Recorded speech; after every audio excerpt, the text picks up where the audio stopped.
बाद दिल्ली में सत्ता की इमारतें तय हो रही थी। वायसराय हाउस बना राष्ट्रपति भवन और 3 मूर्ति भवन बना सत्ता का दूसरा सिंहासन।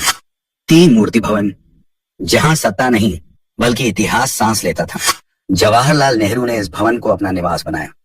पूरे 17 साल तक यहीं से देश की किस्मत लिखी जाती रही।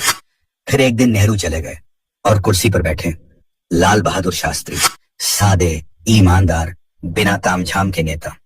देश उन्हें जानता था, पर दिल्ली की सत्ता नहीं। जब शास्त्री जी 3 मूर्ति भवन में रहने पहुंचे तो सत्ता के गलियारों में एक आवाज गूंजी, आपकी हैसियत नहीं है नेहरू के भवन में रहने की। ये शब्द थे इंदिरा गांधी के। शास्त्री जी रुके, न कोई जवाब, न कोई विरोध। उन्होंने सिर झुकाया और एक छोटा सा घर चुन लिया, क्योंकि कुछ लोग सत्ता के लिए लड़ते हैं, कुछ सेवा के लिए। फिर ताशकंद गया, भारत का प्रधानमंत्री, और वहीं रहस्यमयी तरीके से हमेशा के लिए चुप हो गया। 3 मूर्ति भवन फिर खाली था, लेकिन सत्ता कभी खाली नहीं रहती। उस भवन को बना दिया गया नेहरू संग्रहालय। गद्दा, तकिया, रजाई, चश्मा, घड़ी सब सजा दिया गया, यहां तक कि निजी तस्वीरें भी। इतिहास नहीं, वंश की पूजा शुरू हो गई। लेकिन एक सवाल अनसुना रह गया, क्या बाकी प्रधानमंत्रियों का कोई इतिहास नहीं था? बी नरसिम्हा राव, जिसने देश को आर्थिक आजादी दी, उन्हें इतना अपमान मिला कि अंतिम संस्कार तक दिल्ली में नहीं होने दिया गया। क्यों? क्योंकि वे दरबार के वफादार नहीं थे। समय बीतता गया और राजनीति के आकाश में एक नया सूरज उगा। नाम था नरेंद्र मोदी। शोर नहीं, नारे नहीं, बस काम। मोदी ने कुछ कहा नहीं, उन्होंने बड़बड़ाकर इतिहास को बोलने दिया। 3 मूर्ति भवन के बंद कमरों की चाबियां निकाली गई। एक नहीं, पूरे 18 कमरे। हर कमरे में एक प्रधानमंत्री की कहानी, नाम, योगदान, संघर्ष, फैसले। अब नेहरू अकेले नहीं थे, इतिहास सबका था। बराबरी की सांस लेने लगा। फिर आया सबसे बड़ा फैसला, जिसने कई लोगों की नींद उड़ा दी।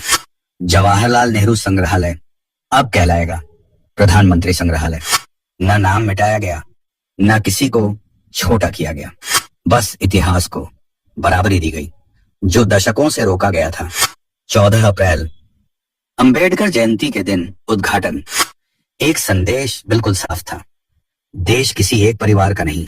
मोदी ने कहा, हमारे लिए सब प्रधानमंत्री बराबर हैं। दल कोई भी हो, सम्मान सबको मिलेगा। 271 करोड़ की लागत, 10,000 वर्ग मीटर का इतिहास, तस्वीरें, भाषण, वीडियो, अखबार, हर प्रधानमंत्री की अपनी पहचान। और उधर कांग्रेस की पीड़ा बढ़ती गई। रो भी नहीं सकते थे, हंसने का सवाल ही नहीं था। बस इतना कहा गया, नेहरू को कोई मिटा नहीं सकता। शायद सच है, लेकिन सवाल ये नहीं था। सवाल ये था, क्या बाकी प्रधानमंत्रियों को भुलाया जा सकता था? भगवान की लाठी बेआवाज होती है, और मोदी की भी। फर्क बस इतना है, यह लाठी इतिहास को न्याय देती है। जो कहानी दबा दी गई थी, वो अब दीवारों से बोलती है। अगर आप दिल्ली जाएं, तो इस संग्रहालय जरूर जाना, क्योंकि यहां सिर्फ नेहरू नहीं, आशा मेटिनेनी, पूरा भारत बोलता है। इस वीडियो को इतना शेयर करें जिससे यह जानकारी सभी तक पहुंच सके।